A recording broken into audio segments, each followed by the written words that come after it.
Hi guys, it's Ms. DeLitto. We're going to look at adding and subtracting fractions. The key to adding and subtracting fractions is before we can add or subtract, we must have a common or the same denominator in both fractions. In the first two examples that we're going to look at, we already have a common denominator. So in these cases, we can simply add our numerators, or the top numbers in our fractions, and keep our denominator the same. So in example 1, we'll add our numerators, 3 plus 7, which is equal to 10, and we'll keep our denominator the same, so our denominator is 8. When we add 3/8 plus 7/8, we end up with an improper fraction of 10/8, so we'll need to simplify this and change it to a mixed number. We know that 8/8 is 1 whole, and 16/8 would be 2 wholes. So we have 1 whole with 10/8, and there's 2/8 that are remaining. Since we can still simplify 2/8 to 1/4, we must simplify this to 1 and 1/4. So 3/8 plus 7/8 is equal to 1 and 1/4. The same thing is true for subtracting. We must have a common denominator before we subtract our fractions. Since in this first example our denominators are the same, we can simply subtract our numerators, so 5 minus 1, which is 4, and keep our denominator the same. Again, because 4/6, both our numerator and denominator are divisible by 2, we can simplify this to 2/3. So 5/6 minus 1/6 is equal to 2/3. Now let's take a look at what we would do if our denominators were not the same. So in our next example, 1/3 plus 1/4, those denominators are not the same. So before we can add, we need to find a common denominator.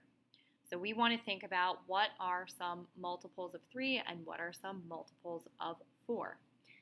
In this case, my common denominator is going to be 12. And I'm going to stack these fractions just like this to add them, 1/3 plus 1/4. And when I go to add them, I want to change them to a common denominator of 12. In order to change my denominator of 4 to 12, I need to multiply by 3. And in order to change my denominator of 3 to 12, I need to multiply by 4. Because I multiplied 3 by 4, I need to do the same thing to my numerator to keep that fraction equivalent or the same. And 1 times 4 is 4, and we know 1/3 and 4/12 are the same fraction.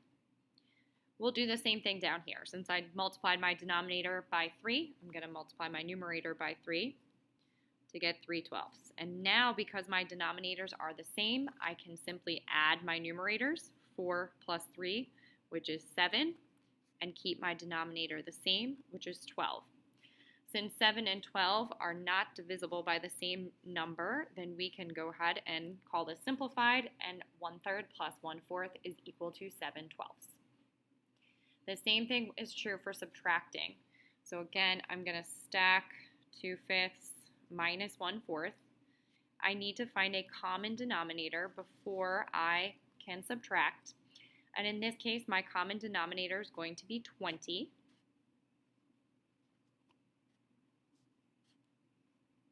To find my common denominator, I needed to multiply by 5 and multiply by 4. So I'm going to do the same thing to my numerators.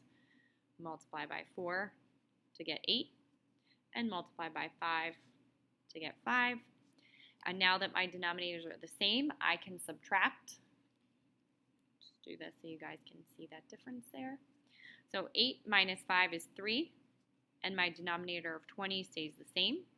And I cannot simplify here, so my final answer is 3/20. So 2/5 minus 1/4 is equal to 3/20.